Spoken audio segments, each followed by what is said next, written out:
guys, welcome back. Here we are, Mystery Life Tutorials. I'm going to do a quick practical application of all of the stuff we learnt in the music theory basic 3 video series. So yeah, I'm going to get straight into it, just show you how you can basically use the scales and some of the chords in your music and in your projects. And yeah, I'm just going to show you on Logic.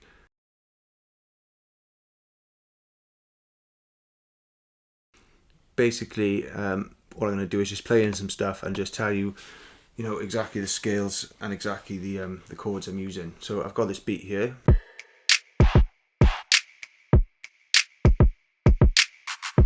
Okay, that just loops back and forth.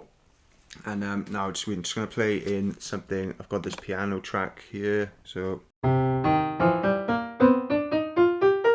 yeah, piano keys. I'm just going to play in some chords from the C minor scale. Okay, so if you remember C minor scale, it's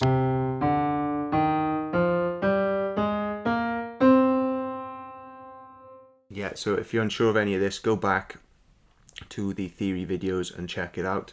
But I'm going to use the 1 chord from the C minor scale. I'm also going to use the 4 chord from the C minor scale.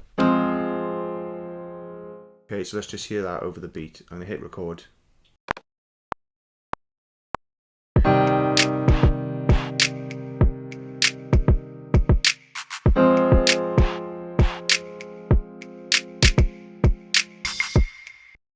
Okay, so really basic. I don't want to do anything too complicated.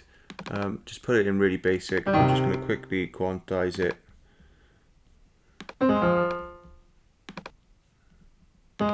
So they sit on the line. There we go. And then we've got this MIDI loop then. So we can loop that.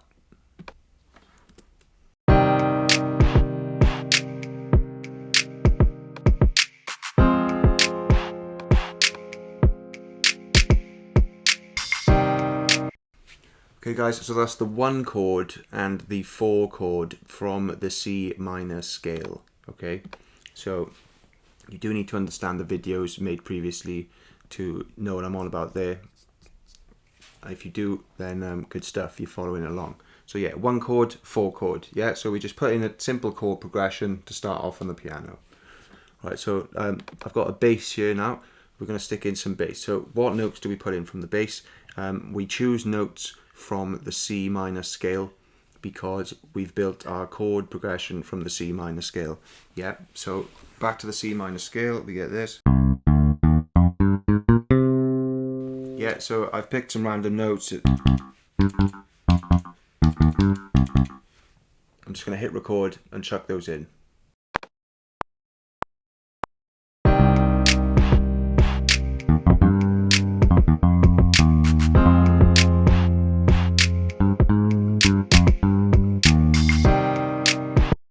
Okay, so again, all those notes are just notes from the C minor scale. Like once you have the notes locked in your mind, you can just play about with different combinations and pick what sounds good.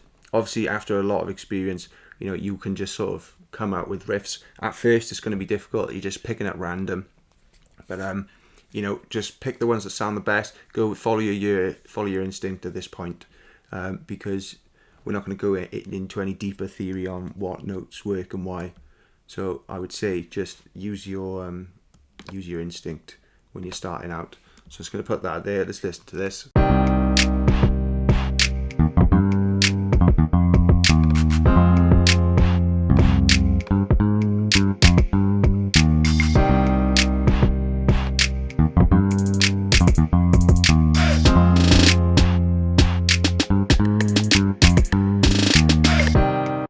So it's not perfect, guys. It needs a bit of quantizing, tightening up.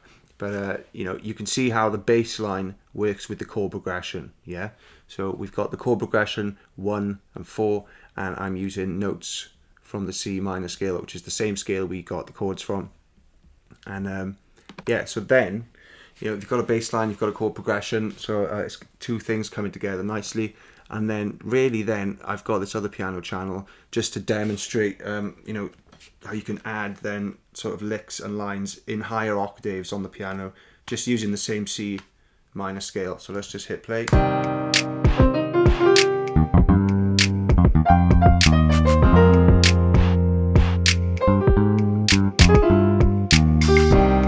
so just something like that, you know. So I'll just hit record, I'll put the line in.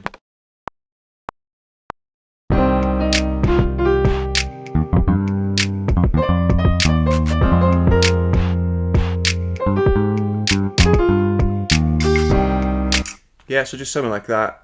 Again, you know, it comes with experience, knowing what notes to jump to, but they are all notes from the C minor scale.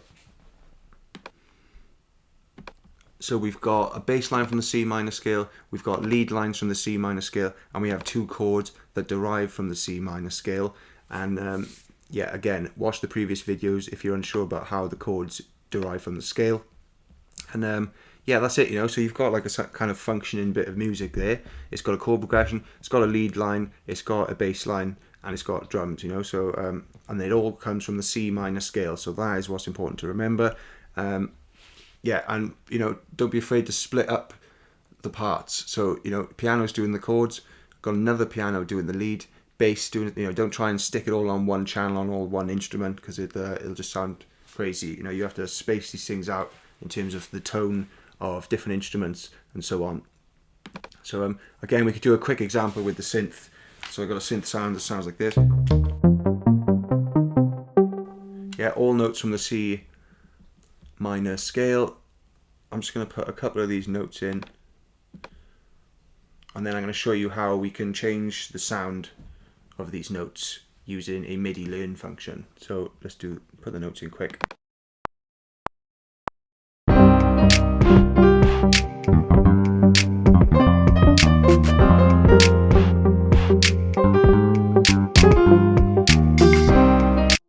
Yeah, so again, just a basic pattern from the C minor scale. The sound's okay, just going to use it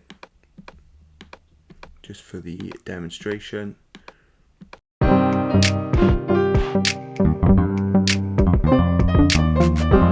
just going to mute the lead part.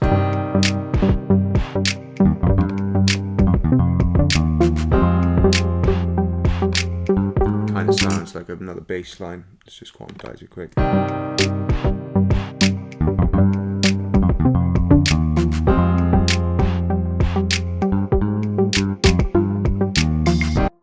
Okay, so they're kind of not really in the right place, but you get what I'm trying to do. From there.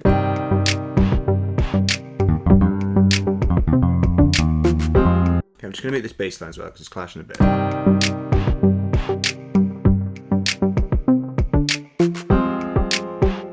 Yeah, so notice how this new sort of bass synth line actually works with the chord progression. Why is that? Because it's from the same scale, yeah, the C minor scale.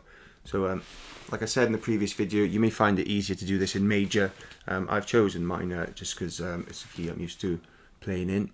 But this same thing applies to the major scale as well. You'll just end up coming out with a bit more of a happier sounding tune. Right guys, that was the end of the first part of the video, covering practical application of the theory that we just learned in the previous videos.